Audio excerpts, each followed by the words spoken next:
Hello, happy Tuesday. It's July 2nd, and today's devotion is from Jesus Calling.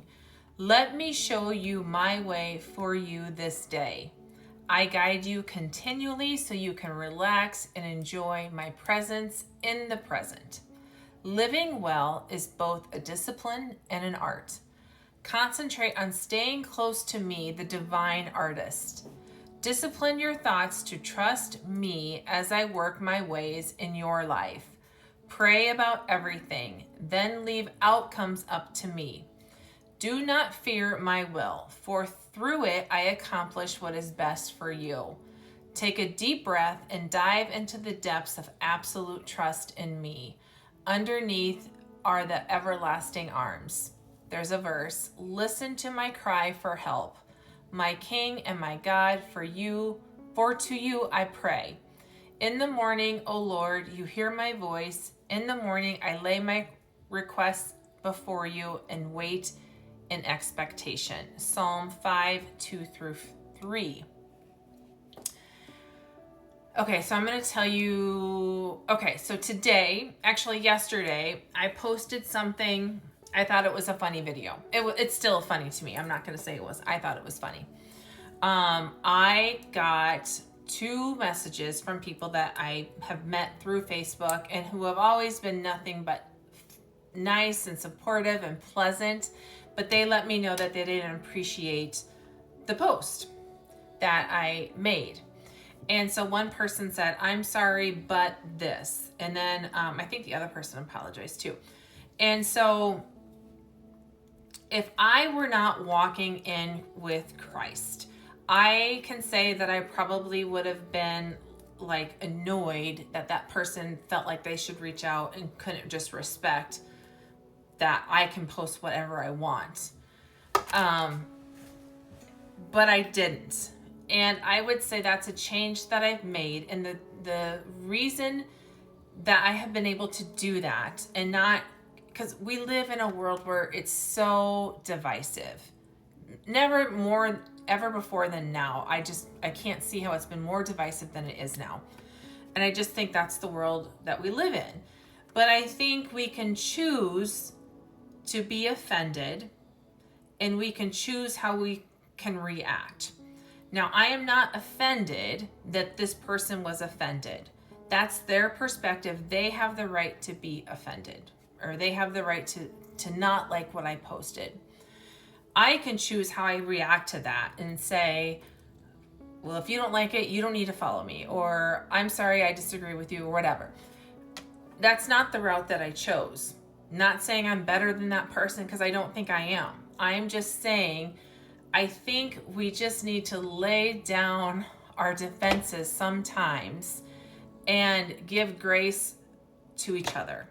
Give grace to the ones that get offended. Give grace to the one that offended. I just feel like one statement or one thing doesn't speak to who you are. The reason that I can say that this has been easier for me to accomplish, because I get triggered easily. I can see something that annoys me. I don't have the same belief and I want to be upset about it. But why? We have choices. We have free will. God gave us that. Jesus died on the cross for that. And so when I can stay in close proximity of God, walking with, I like to picture Jesus. I don't know. I just like to say Jesus. And just be in constant gratitude. And when I say in constant gratitude, every day I drive to work and I see that my car has 125,000 miles on it. I love that car. I want it to last. I want it to get to 400,000 miles and be a world record, hopefully. But I'm so thankful for this car, because you know what? There's been times where I've broken down or my car's in the shop and you're like, this is a huge convenience. And then you're worrying about how much money it's going to cost. And so it's just staying in constant gratitude and saying, thank you that I have this car. I'm so thankful. I'm thankful that I have these sheets that I absolutely love. I'm thankful that I have found I just love this creamer. And I used to think, why would you waste your time thanking God for that?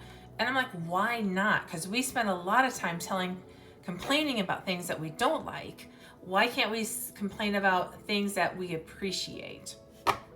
And so when I got those negative comments, or those comments saying that they didn't appreciate what I posted, I said thank you for that person feeling that they could share that with me, that they felt good enough to share with me. And in my mind, I thought, if they felt really offended, they could unfollow me. I hope that doesn't happen, because I've loved interacting with them in the past, but now I know.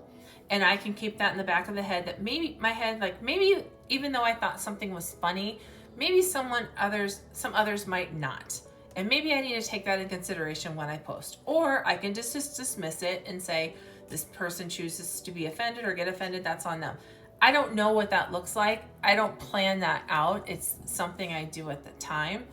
But I felt good about those exchanges that I had. And I seriously felt no ill will, or I wasn't offended that they were offended.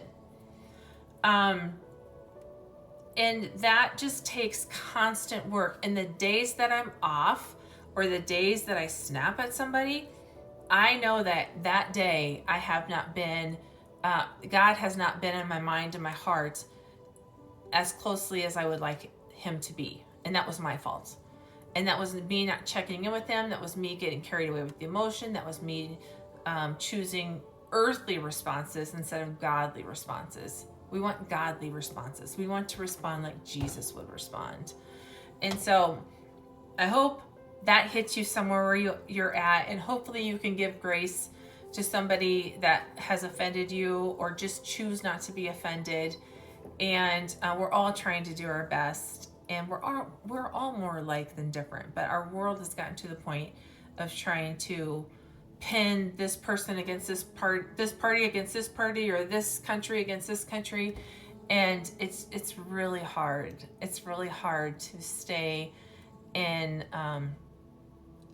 like Christ.